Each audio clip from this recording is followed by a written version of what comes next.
I've been dating my fiancée for 4 years and have been engaged for 7 months. We are trying to plan out a wedding for roughly fall next year. Her childhood was terrible and abusive, to put it mildly. Her parents were raging narcissists and she was the scapegoat for her 2 brothers. She was abused and thrown out the moment she turned 18.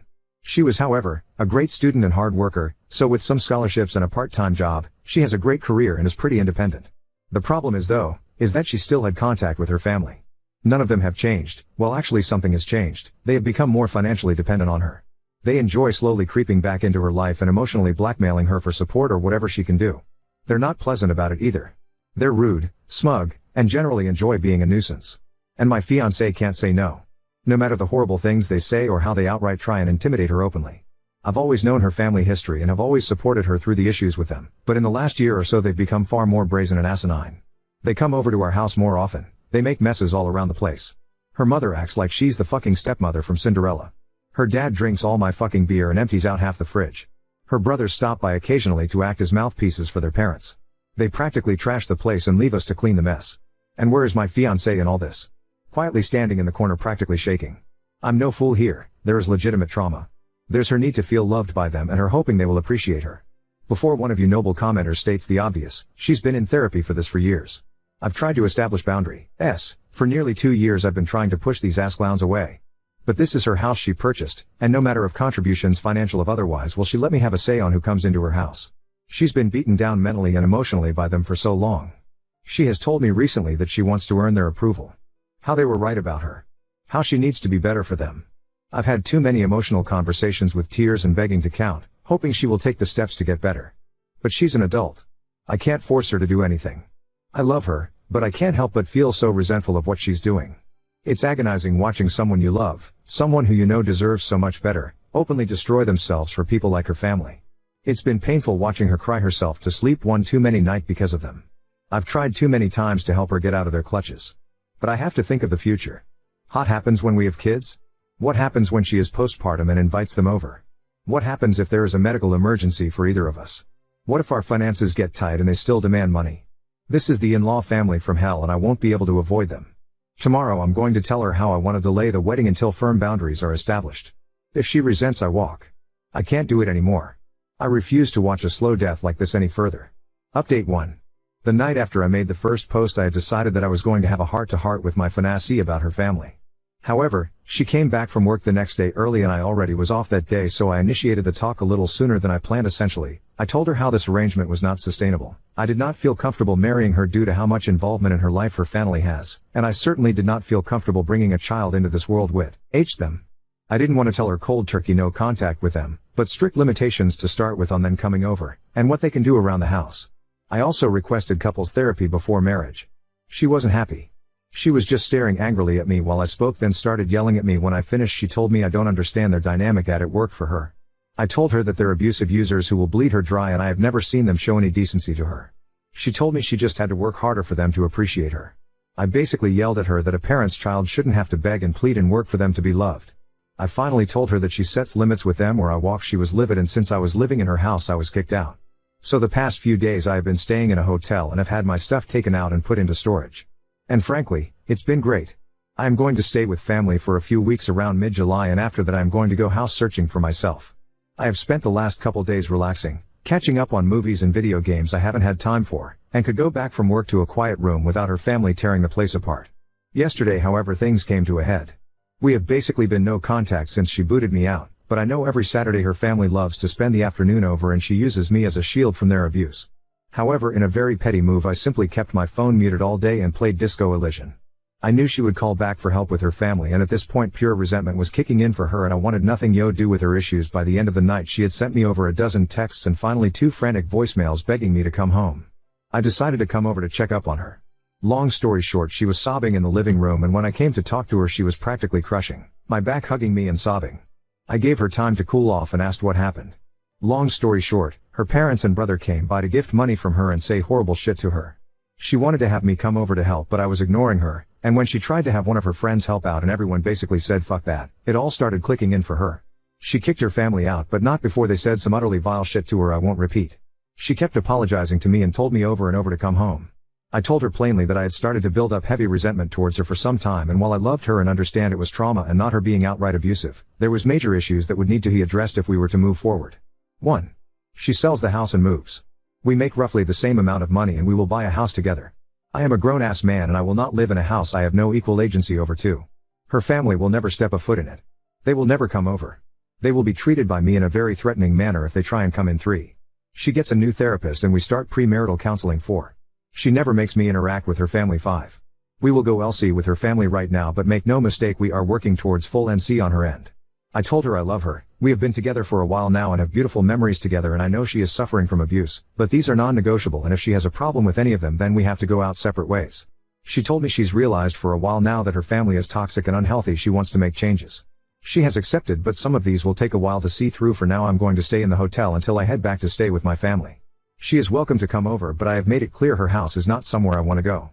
Her and I are both off tomorrow, so we will spend the day here and maybe go out. This is obviously not over yet, but I might not post anything else until mid-August or so. Update 2. Despite all intentions of not updating until much later with the hopes of an improved relationship with my fiancée and her establishing boundaries with her toxic family, we are now broken up. Essentially what happened was, after last weekend where I left her for the time to deal with them herself, she seemed to finally grasp the situation and was open to changes, including boundaries and a possible move. We spent Monday and Tuesday hanging out in my hotel that I was staying in until I went back to my family for a couple weeks. The other night she was being very vague with texting when she originally was supposed to come over. She came much later than expected and I knew something was up. She basically unloaded on me how I was abusive, controlling, overly demanding, and unsupportive. It took me 5 fucking seconds to figure out she was repeating verbatim some sort of rehearsed speech from her parents. And to be honest, I was so agitated at this point, despite making a huge gamble on her, I decided to be a prick about it. I asked her if her family told her to say this. She said they suggested it to her, but she came up with it herself. Suure. I asked her to explain in detail what I did. She said I was living like a parasite off her. I reminded her that I'm paying 50-50 for her fucking mortgage, 50-50 for utilities and groceries as well. I have my own car I pay for. A job that makes just about as much as hers, unlike her fucking leech parents who demand payments on the weekly and raid the kitchen on the weekends. I told her to try again with something better. She looked flustered and said I was trying to isolate her. I kinda smirked like a jackass and told her that I have always supported her many friendships that she has destroyed on her own because no one wants to deal with her family or be used as a shield like me. I was practically demanding to know at this point why she is so hellbent on destroying her life for these people. She just kinda shouted that I don't understand her family and she's just trying to earn their love back, and was boshly ranting at that point. It's just so staggering to see up close. I have ventured into a few subreddits to get perspectives, and if you have any familiarity with them you'll see how people who are victims of abuse by their own family can be so utterly broken by it that it'll wreck their brain to where they truly believe they are the problem and they deserve the abuse. Well, that's how she was. She was utterly broken and didn't want help. She didn't want to get better, she just wanted to get worse. It hit me like a truck, honestly, the realization. I really did feel like a fool for trying, even if it was what I was supposed to do in the first place. She was practically berserk at this point and I was just mentally exhausted and needed her to leave before someone called the police. She finally left, but I had a few concerned neighbors check on me. Some of her friends are aware as they have messaged me checking on the situation. I told them the truth and that I just needed to be alone to think what to do next right now. They have revealed that she has given them similar rants after they expressed concern for her. One had even heard that she may be possibly at risk of losing her job. She is definitely having some sort of mental break. From my understanding, she is now completely isolated. She is actually sprinting into a horrible lonely life right now. There's nothing I can do for her at this point, and as selfish as it sounds, I'm just glad it's going to be behind me. Update 3. Things have kinda wrapped up, but there were some loose ends. I completely forgot to change my mailing address, which I should have done ASAP, so a couple important things got sent to her house. I had to go pick them up, plus a final couple of items I want for my move that I left there and decided I wanted to actually take. She was being difficult and not responding to messages in regards to them, so I had to go get them from her myself.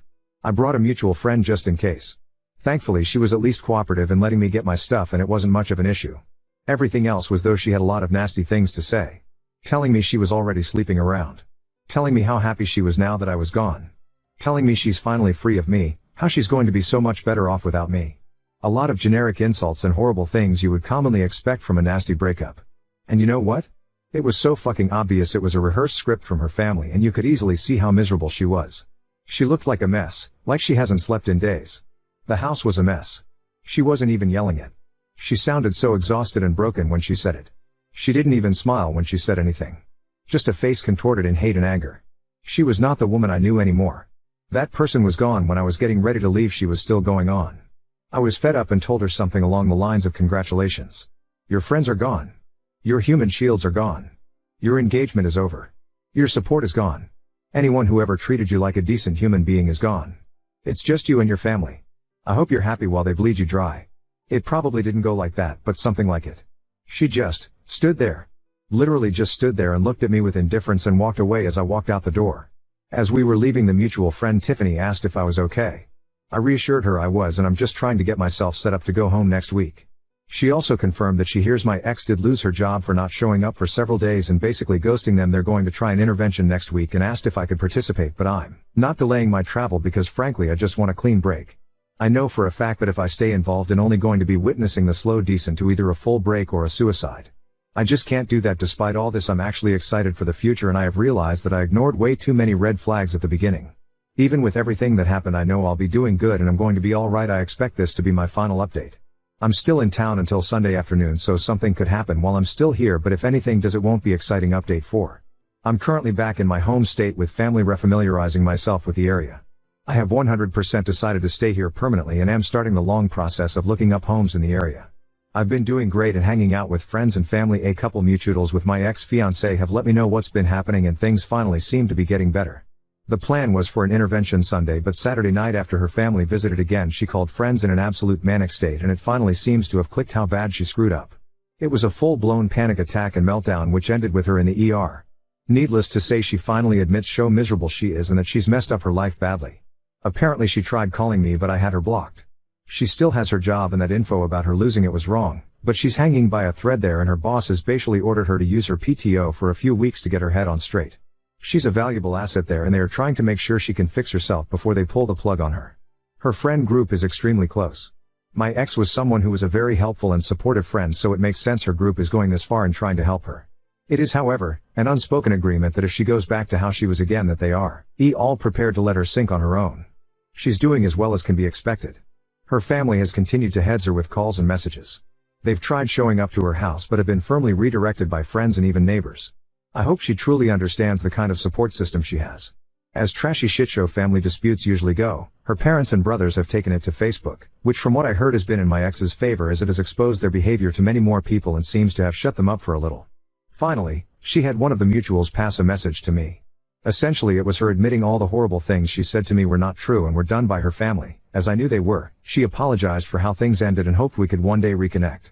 Sadly, I had to relay that we need to stay separated for good and she just needs to focus on her healing, but I told her I still care for her and I wish her the best, but this needs to be our goodbye. The message seems to have been passed along and her friends are helping her process that. She's got a long way to go, but I hope she can find her peace as I am finding mine. Update 5. I've been doing very well since I came back home. All of my stuff made it back here and I am currently set up with my family while I house hunt. I've gotten my job set up here and have been back to work the past week. I occasionally come here to comment and shitpost, but that's it. Unfortunately, despite all intentions by my ex's friends, the situation is now truly over in the worst way, and the friend group has been shattered as a result. My ex has taken her own life. Pretty much everything I'm going to relay I learned last night. Since I left, her friends have been helping her get back on her feet. Pushing her to better therapy, helping establish boundaries with her family, getting her out of the house. They truly went above and beyond. However, Tiffany, the friend who was here helping me the last time I talked face to face to my ex, began to grow suspicious of my ex when she saw her becoming touchy-feely with her boyfriend Daniel when they hung out at her house. I don't know too many details about when push became shove, but she eventually got a hold of her boyfriend's phone when he was asleep and found very sexual messages between them, and as a fucking giant shocker to me, these dated over 5 months back. Tiffany obviously lost her shit and told everyone. What no one could have expected was the shit show that was to follow. Daniel, Tiffany's now ex, in a massive fuck it move, threw another member of the friend group, Joseph, under the bus, claiming he helped cover for him. Joseph's girlfriend in return dumped him and kicked him out of her house. A friend group consisting of around 9 people including my ex, practically exploded, and the only people who still talk to each other are Tiffany and Joseph's ex. Mind you, as I was being told this, I was informed that although I have been away for around a month, all of this happened literally in the first week. Immediately my ex lost her entire support system and was essentially fully blamed for everything. This only exasperated her already declining mental state. Of course everyone wanted to know why she did all that to one of her best friends. She just gave the usual spiel about how they had grown close, he was a good support system for her, and of fucking course, she has told her family about him and they approved of him instead of me. The night I left her house to my hotel, she then invited him over. Apparently her endgame was to leave me for him eventually. However, he wouldn't leave Tiffany for her and he utterly loathed hearing about her family, so he obviously wouldn't go for anything more than a secret affair. Truly, I imagined I would be far angrier than I was, but I had already begun to move on. I had done a full health exam recently at my new doctor's office and had gotten a clean bill of health recently, including no STDs, so I didn't have to worry about that, and frankly, it just wouldn't do any good at this point. I was told that I wasn't informed because honestly, no one knew how to drop that on me so late in, which I understand. So yeah, my ex was completely ostracized, even by Tiffany's ex, who just outright disappeared. She was blocked and left to deal with her problems herself. Tiffany only knew that she finally lost her job for good and boshly spent all her free time having her family over. They had finally won in a way. 2 nights ago, it was discovered that she had taken her life in her home. Her family found her. One of the members of the old friend group who lived nearby showed up at her house when medical was showing up. Her family was there and seemed like they couldn't care less. Tiffany called me last night just to give a heads up. There were several notes and she as delicately as possible asked me if I would want mine just for closure. I really don't know what to do about that. I am feeling so much fucking mental whiplash right now. I truly never knew this woman at all. I've had to accept over the past month I've been home that she was abusive in the relationship with how she put me through shit with her family, and now it seems like it was a way to try and drive me off so she could be in the arms of another man that her family seemed to like. Which frankly makes me even more confused because what did he have that I didn't? Did they just enjoy fucking with her life? Was anything with her real? Was anything with the group of people I spent years of my life with even real? Being back here is the best decision I've ever made and now I have full confirmation of that. I can start some therapy to process this mess, spend time with an actually trustworthy group of people face to face instead of online, and I have family close by for support. Now on to second story. Stepdaughter rejects my dress and accuses me of conforming to traditional standards, now wants it back after I gave it to future daughter-in-law. I 42F got married 24 years ago. I decided that if I had a daughter, I would pass the dress and accessories on to her. I chose a simple, elegant dress, rather than what was fashionable at the time, because I wanted something timeless that people could wear for generations to come. I had my son Mark, now 22M, a year after, and his father passed away when he was young. I raised Mark as a single mom for several years. I decided that when Mark married, I would give my dress and accessories to his wife. When I was 33, I met Rob, now 52M. I fell in love with him and we quickly married. He became a great father figure for Mark, and I was so excited to have a stepdaughter, Molly, now 24F. My relationship with Molly had a rocky beginning. I've been patient and gentle with her. I've offered to take her shopping or get her nails done. I asked Rob about her favorite foods and made sure to cook those. She made it clear that she didn't see me as her real mom. Years passed, and I never changed the way I treated Molly. My door was always open for her, but she never changed the way she thought about me. She called me a trophy wife to my face. If I ever threw a charity event, she would remark, "Wow, you're so generous with Dad's money." While she didn't say anything explicitly, I could tell she looked down on me for not having a college degree. A couple years ago, I made a final offering to Molly. I brought her into my closet and showed her the dress and accessories and told her I would love for her to wear them at her wedding. Some alterations would have to be done. I am 5 feet 9 inches and a size 4, while Molly is 5 feet 4 inches and a size 8, but we could make it work. Molly scoffed and said I had archaic values and that the dress was trashy, and walked out. That really hurt because she knew what that dress meant to me and she didn't care. After that, I stopped making as much of an effort to build a relationship with her. 2 months ago, Mark proposed to his college sweetheart Lucy, with whom I have a great relationship. When Lucy mentioned dress shopping, I showed her my dress. Lucy tried it on and it fit like a glove. She fell in love with it, and I told her the dress, shoes, and accessories were hers. She was so happy she literally cried. However, a couple days ago, Molly reached out to me out of the blue to ask if the dress was still available. I told her I had given it to Lucy. She asked if I could get it back from Lucy, since I offered it to her first, and I told her 1, she said she didn't want it, 2, it fits Lucy perfectly, and 3, Lucy is the only one getting married within the foreseeable future. Now Molly is saying I'm favoring Lucy over her because she's conforming to traditional standards of femininity, getting married and being thin. That's absolute baloney, but it got me thinking that if the roles were reversed and Lucy was the one asking for the dress after initially turning it down, would I give it to her? Update 1. I want to say that the fact that most of the comments are NTA is very reassuring. It makes me feel better about my decision to not give my dress to Molly. I saw some comments suggesting this, so I would like to let you know I already gave the dress to Lucy and it's safe in her apartment now. Molly has already been bugging Lucy about the dress, but Lucy told me there's no way in heck she's giving it away. Some of you have also been wondering about Mark and Rob's responses. Mark is currently out of town on business and I have had no communication with him on this matter. I'm sure he'll be supportive of Lucy though. I did not bring this up to Rob, because while Molly and I have a difficult relationship, I don't want to sow division between her and her father. However, Rob brought it up last night, saying Molly had contacted him on the matter. Rob was like, "You aren't going to give it to her, are you?" When I said no, He told me to promise him I would not I've addressed to her. It was very comforting to know Rob is on my side. Another thing I want to get clear, I do not expect Molly to conform to certain standards. When I referred to traditional standards of femininity, getting married and being thin, I was paraphrasing words that came out of her mouth. I was raised in a traditional household, but I understand that a lot of women, especially young women, do not share my values. Frankly, Lucy doesn't either. She has an engineering degree and openly talks about wanting to prioritize her career over starting a family, at least for the foreseeable future, and I couldn't be happier for her. I do realize that I could have done a better job communicating to Molly that I don't care what she does so long as she is a good person and she leaves the world better than she found it.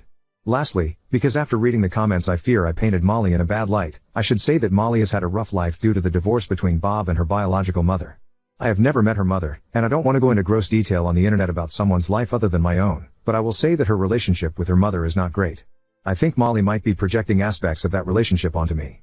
However, your comments have helped me realize she is in the wrong in this situation. I've also realized that it isn't just on me to build a relationship with her, she has to work at it too, and so far she has not. I'm never going to shut her out, but at this point if she wants to connect with me, she has to be the one making the effort. I really hope the best for her, but she sure as heck isn't getting that dress.